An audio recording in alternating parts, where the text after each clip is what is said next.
나를 충성되이 여겨 내게 직분을 맡기심이니.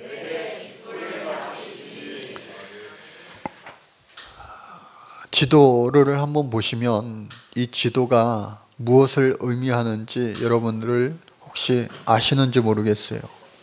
이 지도는 힌트를 드리면 2015년도 기준으로 작성된 그러한 세계 지도입니다.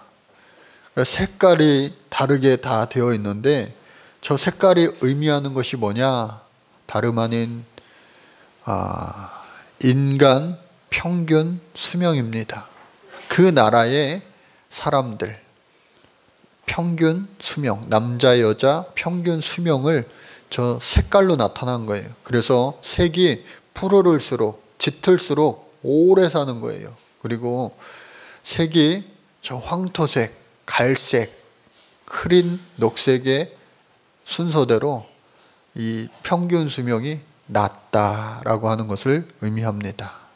예, 1960년도만 해도 우리나라도요, 평균 수명이 남녀 합쳐서 50대 초반에 불과했습니다. 물론 한국전쟁도 있었고 또 경제적으로 힘드니까 평균 수명이 높지 못했어요. 그래서 그 당시에 환갑이 돌아오면 야, 장수하셨다. 그런데 요즘에 환갑은요, 그냥 두 번째 인생을 시작하는 첫 시작이다. 그러면서 100세를 바라보는 시대가 되었다라고 하는 거예요.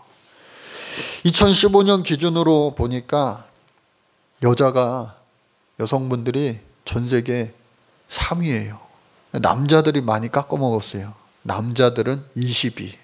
그래서 남녀 합산 종합 11위에 링크가 되었다라고 하는 거예요.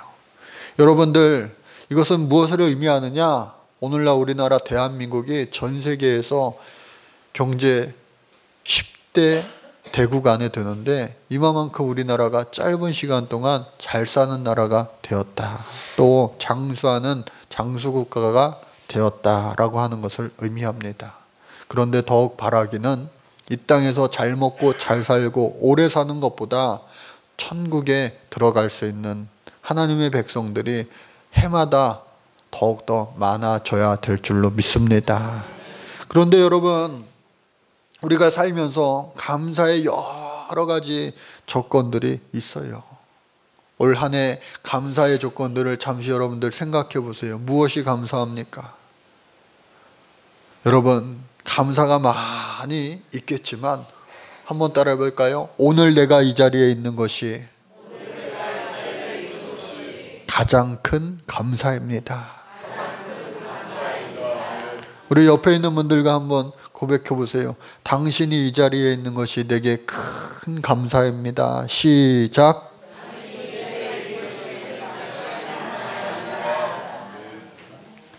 하나님 안에서요, 진짜 큰 가치에 감사가 있는 줄로 믿습니다. 오늘 성경은 사도 바울이 에베소 교회를 3년간 열심히 개척하여 목회하다가 이제 마게도냐로 떠나갈 때가 되었어요. 다음 사역을 감당할 때가 되었습니다. 그 에베소 교회에 함께 동역했던 자신의 아들과도 마찬가지로 여기는, 왜? 바울은 결혼하지 않았기 때문에 자녀가 없었어요. 그래서 영적인 이 아들 디모데를 에베소 교회의 담임자, 오늘날로 담임자, 책임자로, 영적인 지도자로 심어놓고 이제 떠났습니다. 그리고 나서 그 디모데를 향하여 쓴 편지가 오늘 디모데전서 첫 시간입니다. 그 디모데전서 후서의 말씀이에요. 즉 나머지 모든 이 디도서를 제외한 모든 바울이 쓴 편지는 그 교회들에게 쓴 편지예요. 빌립보서는 빌립보 교회, 고린도서는 고린도 교회, 에베소서는 에베소 교회. 그런데 유독 디모데와 또 디도에게 이름을 붙여서 편지를 썼다라고 하는 거예요. 또 뿐만 아니라 이 디모데를 성경 곳곳에 내가 정말 너를 진짜 사랑해 라고 하는 애정이 많이 묻어 있습니다. 그래, 오늘 1장 말씀에서도 보니까 다른 이 교회들에게 보내는 서신에서는 은혜와 평강이 너희들에게 있을지어다 이와 같이 인사를 하는데, 이 디모데서에 자세히 보니까 한 가지가 추가가 되었어요. 은혜와 평강과 그 가운데 뭐가 있느냐? 긍휼. 은혜와 긍휼과 평강이 너희에게 있을지어다. 여러분, 우리가 예수 믿으면서 믿음과 소망과 사랑이 항상 있기를 주의 이름으로 간절히 축복합니다. 그리스도의 성품에 있어서의 이것이 삼중 열매라고 한다면, 은혜와 긍휼과 평강은 그리스도인의 삶의 삼중 축복이라고 말하는 거예요. 그래, 은혜는요, 한번 따라 볼까요? 카리스. 죄인들을 향하여 지나간 죄를 다 용서해 주시고 사하여 주시는, 죽을 수밖에 없는 그 죄인을 구원해 주신 그 은총을 우리는 은혜라고 이야기합니다. 저와 여러분들 여기 있는 모두가 은혜 받아 구원 얻은 줄로 믿습니다. 이보다도 더 큰 감사가 어디 있겠냐고요. 또 뿐만 아니라 긍휼이라고 하는 것은 한번 따라해 볼까요? 엘레오스라고 하는 말을 쓰는데, 불쌍한 자들과 괴로움을 받는 자들을, 그들을 향하여 죄의 계속적인 그 비참함으로부터 죄인을 해방시켜 주시는 하나님의 자발적인 동정을 의미합니다. 그러니까 우리가 구하기 이전에 먼저 우리를 긍휼히 여겨주셔서, 불쌍히 여겨주셔서 우리를 자녀 삼아주기 위하여 이 땅 가운데 예수 그리스도를 보내주신 줄로 믿습니다. 그래서 긍휼이에요, 긍휼. 또 뿐만 아니라 평강입니다. 한번 따라해 볼까요? 평강. 샬롬. 평강은요, 하나님의 은혜와 긍휼에서 유래한 그 구원에 대한 진술로 죄가 다 사라지면요, 저절로 임하게 되는 것이 바로 이 평강이에요. 여러분, 죄와 슬픔이 사라지시기를 주의 이름으로 축복합니다. 그러면요, 그 안에 공허한 것이 아니라, 공허함이 남는 것이 아니라 하나님이 주시는, 세상이 줄 수 없는 진짜 평안함, 샬롬의 평안함이 우리 안에 가득 차게 되는 거예요. 여러분, 내 안에 평안이 없다면 평안을 하나님 앞에 구하시기 바랍니다. 평안이 임할 때까지 구하는 거예요. 그래, 이 사도 바울은 사랑하는 디모데에게 은혜와 긍휼과 평강이 항상 너에게 있을지어다 축복한 거예요. 바라기는 저와 여러분들, 우리 모든 사랑하는 성도님들의 가정의 삶 가운데 이 세 가지의 축복, 은혜와 긍휼과 평강이 반드시 있기를 다시 한번 주의 이름으로 축복합니다. 그리고 이 사도 바울이 디모데에게 이렇게 편지를 따로 쓴 이유는 뭐냐? 디모데가 목회 초년병입니다. 젊어요. 그리고 목회의 경험이 짧아요. 그리고 바울을 돕는 역할만 해봤지 이제 스스로 판단하고 결정해야 되는 그런 최고의 지도자의, 영적인 지도자의 위치에서 목회를 해나가기가 여간 어려운 거 아니에요. 그래서 그 디모데를 향하여 교훈을 줍니다. 어떠한 교훈이냐? 목회하면서 첫 번째, 올바른 복음만을 전해라. 한번 따라 볼까요? 올바른 복음만을 전합시다. 올바른 복음만을 전해야 되는데 잘못된 이 복음의 불순물들이 섞이기 시작하면은 걷잡을 수 없는 거예요. 이 시대에도 마찬가지로 복음의 불순물들이 막 침투했어요. 그것을 가리켜서 우리는 이단이라고 말합니다. 여러분, 예수요 잘 믿어야 돼요. 예? 이상한 교회들, 예수의 이름을 파는 그러한 이단자들이 얼마나 우리 주변에도 많은지 몰라요. 이 주위에도 많이 있습니다. 참 많아요.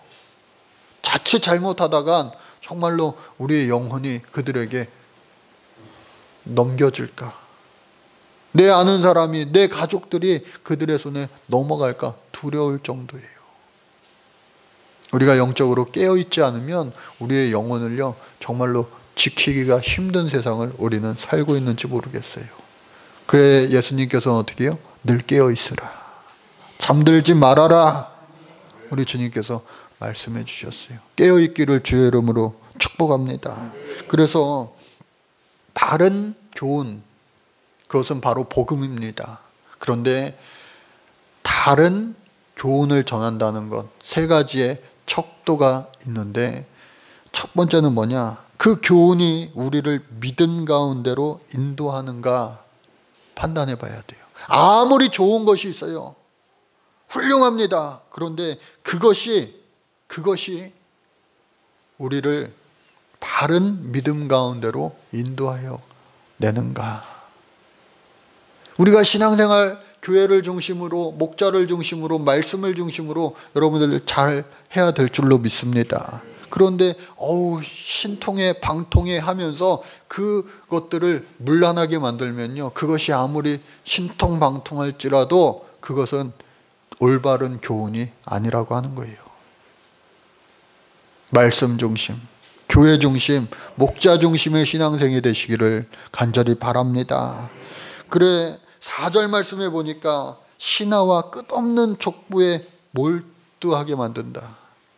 여러분, 말씀이 중심이 돼야지 그 이외의 것들은요 도움이 되는 그러한 도움의 역할밖에 못 돼요. 중심은 항상 말씀이다. 그리고 그 교리가 변론을 일삼는가. 여러분, 오래된 프로그램 중에 하나, 세상에 우리나라의 아빠들이 좋아하는 프로그램, 아이들은 절대 싫어하는 프로그램 뭐예요? 100분 토론이라는 게 있어요. 야, 그거 보면요, 야, 다른 방송 다 끝나가지고 막 동해물과 백두산이 막 나오는데 그것만 하고 있어요. 가끔가다 특집으로요 100분 토론을 밤샘 토론한대요. 근데 놀라운 건 뭐냐, 100분을 하든 200분을 하든 밤샘을 하든 결론이 없다는 거예요.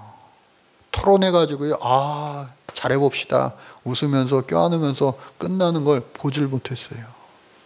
계속해서 평행선만 달려가는 거예요.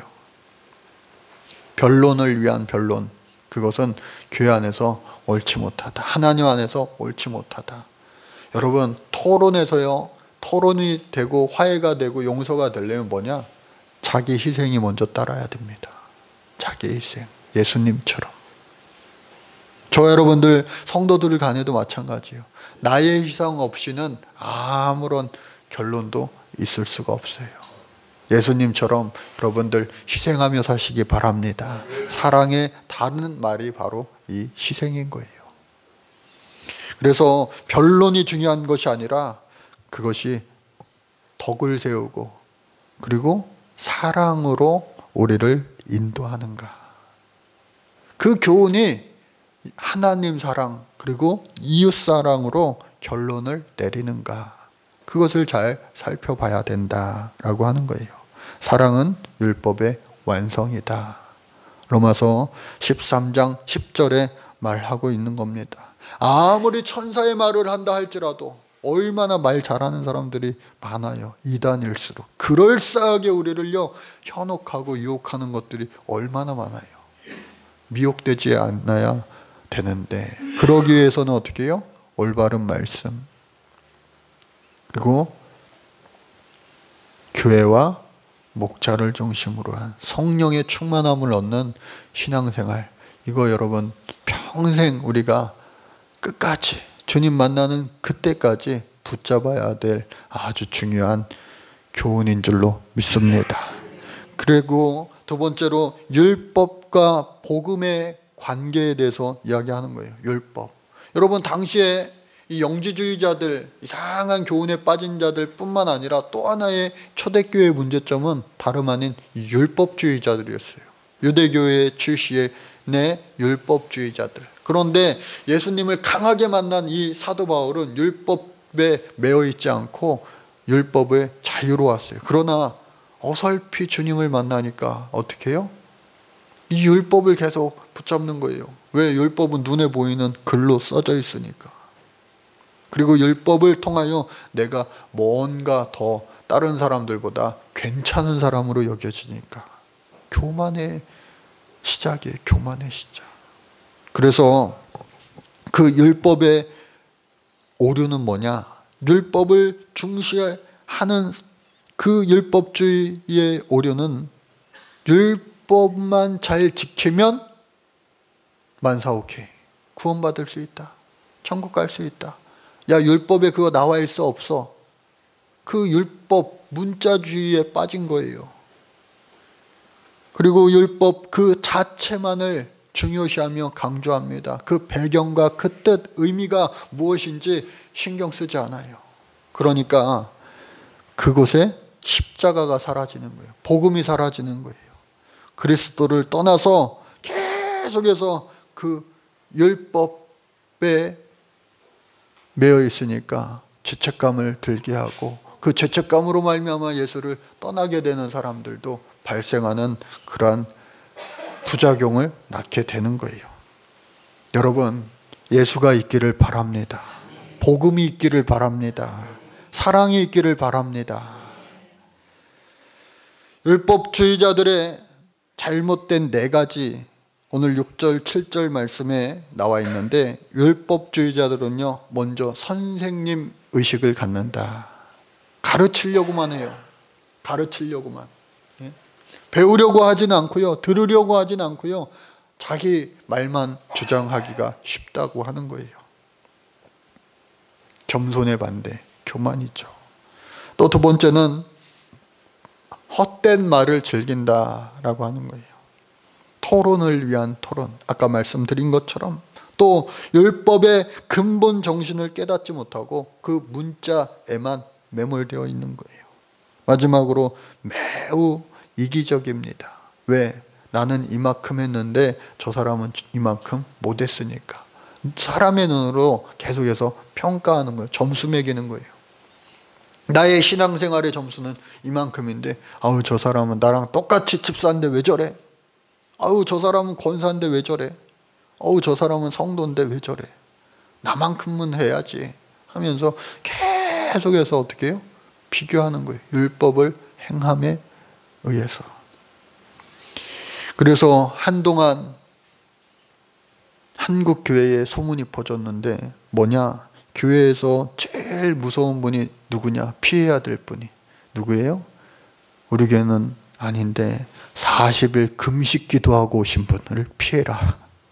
그런 말이 있었어요. 왜? 나는 했는데 못한 사람들 투성이니까. 여러분 40일 금식 기도하다가 실제로 돌아가신 목사님들도 얼마나 많은지 몰라요. 예전에 신학교 때 학교 졸업할 때쯤 되면은 40일 금식 기도하고 목회 나가겠다고 막 하니까 여러 학생들이 죽었어요. 교수님들이 제발 40일 금식 기도만은 하지 말라고, 열흘만 하라고, 짧게 하라고 한 적도 있습니다. 그런데 그걸 해내니까 못한 사람은요 올바른 신앙인이, 대단한 신앙인이 아닌 것처럼 보여요. 심야기도회를 막 열심히 나오고 방언을 하고. 방언 해봤어요? 옆에 있는 분들과 한번 물어보세요. 방언 해봤어요? 네? 안 했으면 말을 하지 마. 방언도 못하는. 내가 하는 것에 대해서 남이 못하면요, 아유, 세상의 모든 사람은 두 부류, 방언을 할 수 있는 자와 방언을 못하는 자로 나뉘어집니다. 그러니까 하나님을 위해서 여러 가지 좋은 것들을 다 많이 해놓고서 그것이 도리어 하나의 자신의 스스로의 공로가 되기 쉽다면 설익은 거예요, 여러분. 그거 신앙이요, 성장도 있지만 성숙을 이루어야 됩니다. 내가 다 했어도 그래, 어려움이 있지. 그래, 지금 저렇게 눈 감고 꾸벅꾸벅 조는 사람, 아유 도대체 왜 저래? 시간이 지나면 그래, 집에서 자는 것보다 여기 와서 자는 게 낫지. 마음이 달라지는 거예요, 마음이. 오늘 11절 말씀에 보니까 이 교훈은 내게 맡기신 바 복되신 하나님의 영광의 복음을 따름이라. 그래서 하나님의 영광을 위하여 바른 교훈, 즉 생명을 살리는, 천국으로 인도되는 오직 복음이 우리 교회 안에 넘쳐야 될 줄로 믿습니다. 또한 바울은요, 자신의 간증을 전하며 직분 주신 하나님께 진정한 감사를 올려드립니다. 오늘 추수감사주일 제가 아까 말씀드렸잖아요. 오늘 이 자리에 있는 것 자체가 가장 귀한 감사의 조건인 줄로 믿습니다. 이곳에 있고 싶어도요, 못 있는 사람들 이런저런 이유 너무나 많아요. 하나님 앞에 가까이 함이 내게 복이라. 주님 전에 나와 이와 같이 주일날 아침 우리가 함께 이따 성찬을 대하고 예배자로 설 수 있다는 거 얼마나 기쁘고 감사한 일인지 몰라요. 그 감사가 진짜 감사로 여겨질 수 있는 금보다도 귀한 믿음의 감사가 있기를 주의 이름으로 축복합니다. 그런데 이 바울은요, 자신의 죄의 고백을 하는 거예요. 지금 참 이게 아들뻘 되는 그 디모데한테 있는 얘기 없는 얘기 다 하는 거예요, 솔직하게. 사실은 야, 잘해 나만큼 잘해야지 이렇게 권위적으로 율법적으로 얘기하는 것이 아니라, 사실은 내가 예수 믿기 전에는 너 알는지 모르겠는데 얘기 들었냐? 내가 아주 나쁜 사람이었어. 예수 잘 믿는 사람 늘 감옥에다가 가두는 그런 나쁜 사람이었어. 그게 바로 나야, 나. 13절에 보니까 나는 회방자요 핍박자요 포행자다. 자기 자신을 그렇게 비하합니다. 마치 예수님이 자기 비하를 이루어 신이 인간의 모습으로 오신 성육신처럼 나는 회방자요, 나는 핍박자요, 나는 포행자다. 나는 죄인 중에 내가 괴수다, 앞잡이다, 우두머리다. 그럼에도 불구하고 하나님께서 나 같은 사람을 구원해 주셨고, 죄인 중에 괴수인 자신을 믿고 긍휼을 베풀어 주셔서 영광스러운 사도의 직분을 주시고, 또 그 직분을 수행할 수 있는 능력을 주셔서 하나님 앞에 감사한다 라고 하는 사실을 전하는 거예요. 여러분, 왜 나를 택하여 주셨을까? 여러분들 집사님들 잘 생각해 보세요. 왜 나를 하고 많은 사람들 가운데 집사로 택하여 주셨을까? 그리고 앞으로 집사님 되실 분들, 왜 나를 하나님이 집사로 택하여 주실까?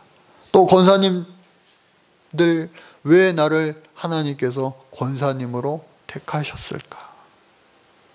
내가 과연 받은 직분에 지금 잘 감당하고 있는가? 집사로서, 권사로서. 이 사도 바울은 그 생각을 하면서 16절, 17절 대답합니다. 예수 믿게 될 많은 사람들의 본이 되게 하시기 위하여 자기를 택하여 주셨다. 또 한 가지, 하나님을 찬송하고 하나님께 영광을 돌리게 하려고 자기를 택하여 주셨다. 여러분, 저와 여러분들 하나님이 택하여 주셨기에 이 자리에 있고 또 직분자 삼아 주신 줄로 믿습니다. 아무나 직분 받는 거 아니에요. 세상에 많은 직분이 있지만 하나님 안에서의 직분이요, 가장 소중합니다. 고등학교 3학년 담임 선생님, 집사님이셨는데 어느 때 저한테 전화를 해가지고요, 나 권사 됐어. 교장 된 것보다 더 좋아. 간증하시더라고요. 여러분, 세상의 직분은요 다 끝이 나요. 우리 이성복 장로님 지난 금요일날 제가 전화 한번 해봤어요. 압구정동에서 소위 잘 나가는 치과 의사, 옛날 정주영 회장 주치의 출신. 그런데 시간이 지나니까요, 그분도 어떻게 해요? 저한테 그래요. 목사님, 보건소 가가지고 폐업 신고하고 왔다는 거예요. 시간이 누구든 다 피해갈 수 없는 거예요. 그러나 그 장로님은요, 병원 원장은 끝났을지 몰라도 여전히 장로님인 거예요. 주님 안에서의 직분은요 영원한 줄로 믿습니다. 저 하늘나라에서 그 직분을 잘 감당하였구나, 착하고 충성된 종아, 하나님 앞에 칭찬 얻는 저와 여러분들이 반드시 되어야 할 줄로 믿습니다. 마지막으로 후메네오와 알렉산더, 칭찬의 이름으로 거론된 것이 아니라 극심한 이단 사상을 가진 자들로 이름이 거론되었어요. 그렇게 너를, 목회를 어렵게 하는 사람들이 이와 같은 사람이 있다는 것을 마게도냐인 이곳까지 소문을 들었는데 이겨라. 여러분, 신앙생활하면서 목회하면서 참 나를 힘들게 하는 사람 없기를 주의 이름으로 축복합니다. 그리고 주님 안에서 화평되어지시기를 주의 이름으로 간절히 축복합니다. 우리 교회에서는요, 저를 목회를 어렵게 하는 분들이 한 명도 안 계세요. 근데 가끔 보면은 막 목회를 힘들게 하는 분들이 어느 교회에 있대요. 가만히 이렇게 보니까 대부분 다 장로님들이세요. 아니, 장로님들이 교회를, 목회를, 목사님들을 잘 돕는 분들이 장로님들인데 오히려 장로님들이 힘들게 할 때가 있대요. 그래서 하나님이 우리 교회에 아직까지 장로를 안 주시나. 여러분, 정말로요, 믿음 안에서 서로 사랑하시기를 바랍니다. 사랑만 하다 가기에도요 짧은 인생이에요. 옥하는 목사님이라고 하는 분 잘 아실 거예요. 하늘나라 가셨는데 많은 성도들 또 목회자들로부터도 존경과 인정받는 분이시죠. 어느 제자 목사님이 물으셨어요.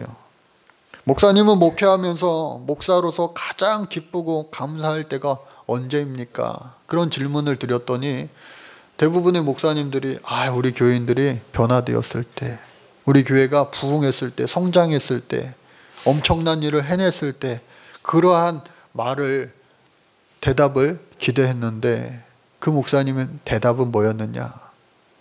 마치 사도 바울처럼 나 같은 죄인이 하나님이 불쌍히 여겨주셔서, 긍휼히 여겨주셔서 목사가 된 것 그 자체가 너무나도 기쁘고 감사한 일입니다.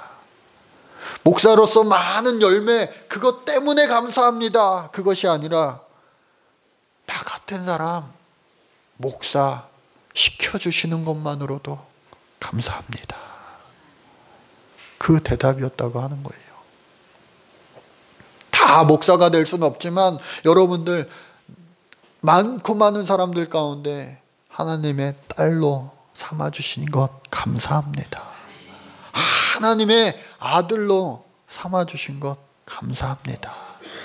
라고 하는 이 신앙의 원초적인 감사가, 근본적인 감사가 오늘 이 아침에 또 우리의 평생 살아가는 동안 끊이지 않기를 저 여러분들 모두를 주의 이름으로 축복합니다.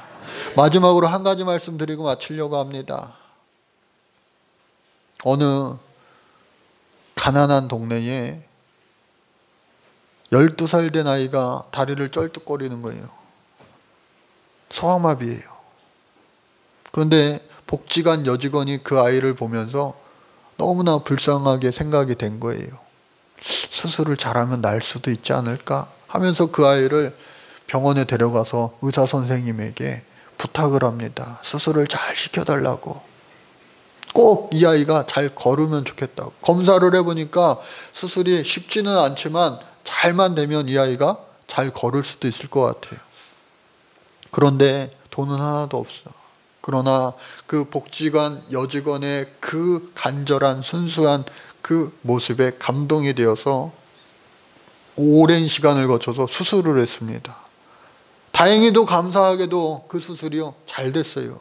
그리고 수술 이후에도 그 의사 선생님의 도움으로 또 이 복지관 여직원의 끝없는 노력으로 재활이 또 잘 되어서 언제 그랬냐는 듯이 정말로 똑바로 잘 걷는 그러한 사람이 되었어요.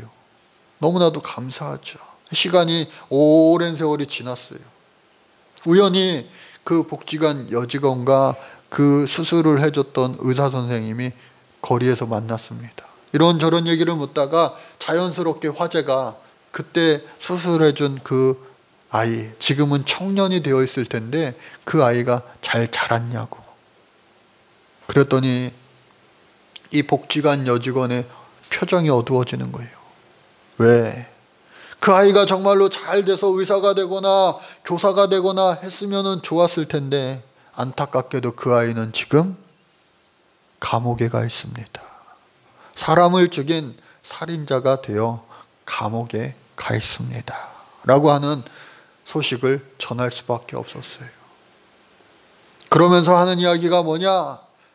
그 아이를 똑바로 잘 걸을 수 있게 선생님과 제가 노력을 해서 그렇게 해 주었는데 안타깝게도 그때에 선생님과 제가 똑바로 걸을 수 있는 그 다리를 가지고 올바른 길을 갈 수 있는 그 길을 제시해 주지 못해, 일러주지 못해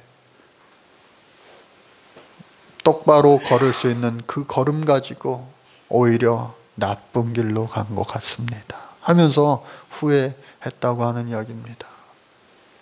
사랑하는 우리 성도 여러분, 하나님께서는 저와 여러분들을 사랑하여 주셔서 귀한 자녀 삼아 주시고 또 직분까지도 허락해 주신 줄로 믿습니다. 그런데 우리가 저 하늘나라 저 천국을 향하여 올바른 길을 가게 하도록 하기 위하여 아들 독생자 예수 그리스도를 이 땅에 보내주셔서 그 길을 우리에게 밝히 보여주셨어요. 그 길로 가시기 바랍니다. 딴 길로 가면은 그 길은 넓으나 사람들이 많이 가나 그것은 멸망의 길입니다. 그러나 비록 좁을지라도 그리고 그 길로 가는 사람이 적을지라도 예수님 가신 그 길로 간다면 저와 여러분들은 주님 다시 만나 착하고 충성된 종아 일컬음을 받으며 칭찬받는 주인공 될 줄로 믿습니다. 오늘 말씀 제목 여러분들 기억했으면 좋겠어요. 주께 내가 감사함은 나를 충성되이 여겨 내게 직분을 맡기심이니 부족합니다. 연약합니다. 그러나 그럼에도 불구하고 나에게 직분 주신 주님 앞에 최선을 다하여 그 직분 감당하며 살겠습니다. 라고 하는 마음의 고백과 삶의 고백이 우리의 평생 가운데 있기를 주의 이름으로 축복합니다. 이 시간에 우리 같이 기도하고